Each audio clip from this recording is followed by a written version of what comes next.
Have you ever paused to ask yourself, why do you make the choices you do? Why did you click on this video instead of scrolling past? Was that decision truly yours? Or was it influenced by something deeper, something you didn't even notice?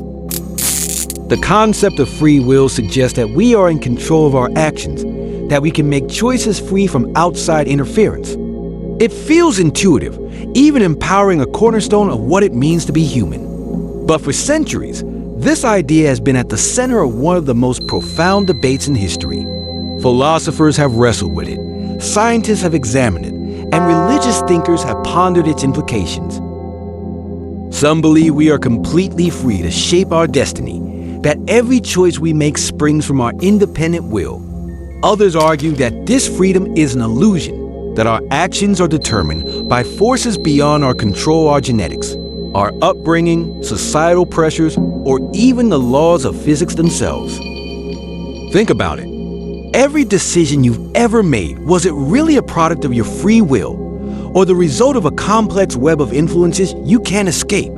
From the mundane, like what you had for breakfast, to the life-changing, like choosing a career or a partner, how much of it was truly you?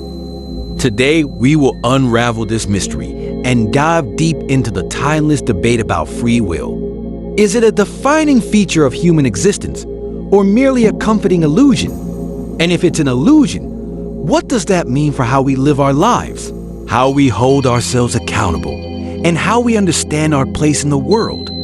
Get ready to explore the hidden forces shaping your decisions and ask yourself, are you really as free as you think you are? Neuroscience shows us that our brains are incredibly complex.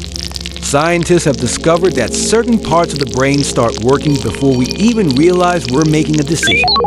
This raises the question, is our brain deciding for us before we're even aware of it? Philosophers have debated free will for thousands of years. Some, like René Descartes, believe that our ability to think makes us free. But others, like Spinoza, argue that everything we do is determined by the laws of nature, leaving no room for true freedom. And the concept of free will, seeing it as an essential part of what makes us human. They argue that we experience this freedom in countless ways every day.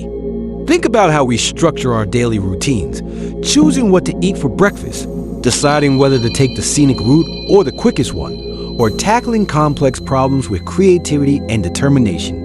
These moments reinforce a sense of control, the feeling that our choices stem from our desires, intellect, and personal values. Free will, they say, is not just about making decisions.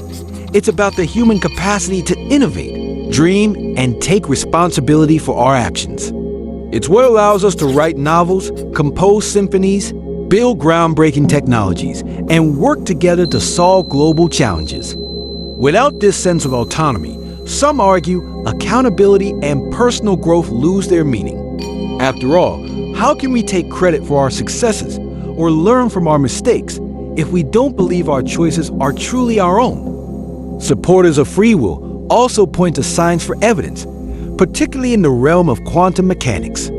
At the smallest scales of the universe, where particles like electrons and photons exist, nothing behaves predictably.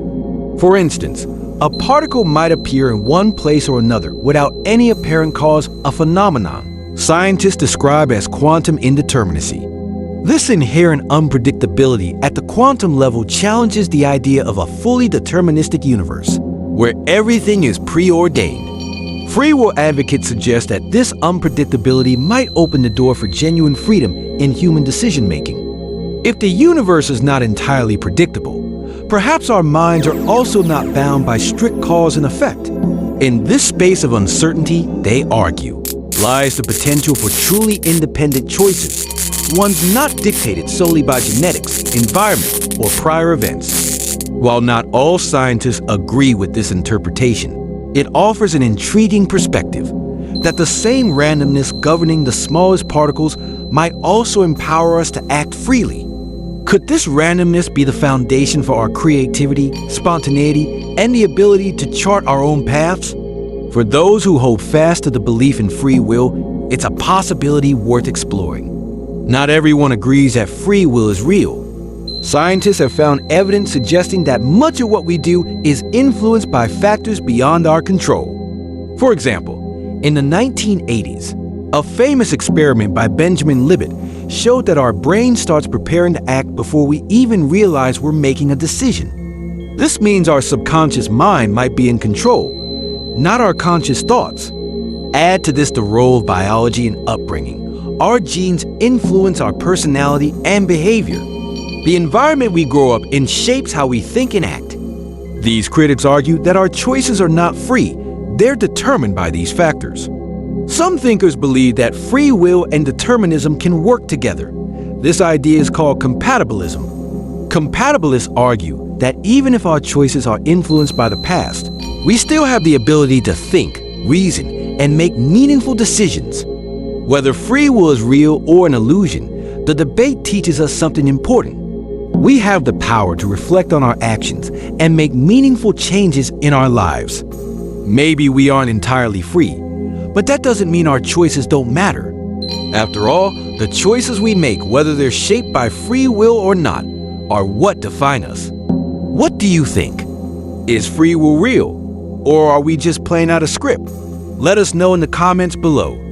And remember, the journey to understanding begins with asking questions, just like this.